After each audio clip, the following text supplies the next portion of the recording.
All right, the card last weekend. I'll be real honest with you. I did not expect to see much of it. We had plans like a haunted house, which is the Day of the Dead, November 1st.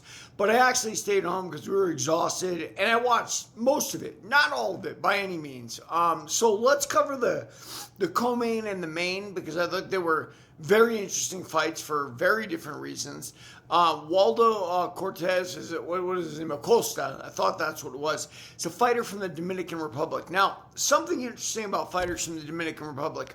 I asked all the Dominican guys I was in prison with in New York, why don't you guys have a boxing program like Puerto Rico? It's an island nation in the Caribbean, almost the exact same type of demographics. It just makes sense. Especially since, let me be honest with you, you've been in the BOP 20 years before. There had been a plethora of Puerto Ricans in MCC New York. Now it was a plethora of Dominicans. There were still some Puerto Ricans, but mostly why? Because they were illegal by and large, right? Like poor nation, not really part of the United States, etc.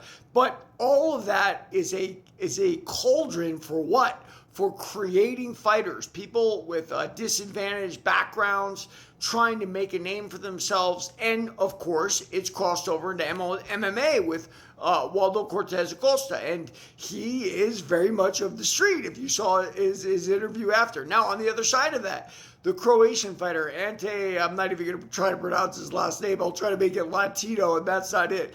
But the Croatian fighter teams with Tom Aspinall, and sort of the same thing, right? Like Great Britain's the first world, if you will, rich country over there, whereas Croatia is developing. I mean, it's developed to a large extent, but developing. So this Croatian fighter comes over and finds himself, and after his last fight, there was a lot of talk about him fighting Aspinall. Aspinall says, I'm not fighting him, he's my teammate, and Dana White gets very upset. Well, what happens out of all this? So it looks like the Croatian fighter knocked out Acosta, right? But it was actually an eye poke, and they had to stop and restart the fight, and then Acosta knocks out the Croatian fighter, which I don't know that he'd have the oomph to do if it wasn't for how that fight started. So bizarre. Now, the main event. I'm going to be honest with you guys. I knew Inama, right? Like from the sense of not personally, but I've seen him fight before, and I thought he was devastating. I didn't really know Steve Garcia, but I know him now. And let me say something about Garcia. Garcia reminds me of a Fluffy Hernandez, right?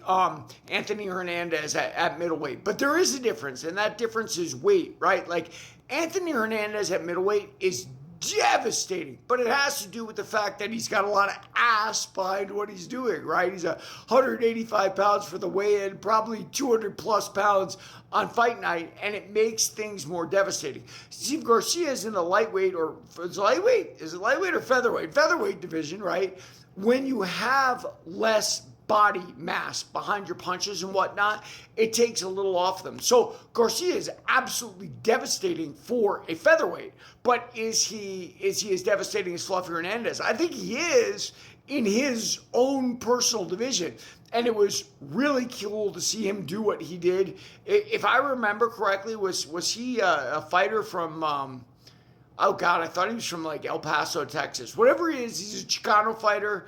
Really, really tough. Just like, Anthony Hernandez. And he's going to be a lot of fun to watch because Onama was a beast. And Garcia went through him like he was not even there. Like and follow for more in the fight game.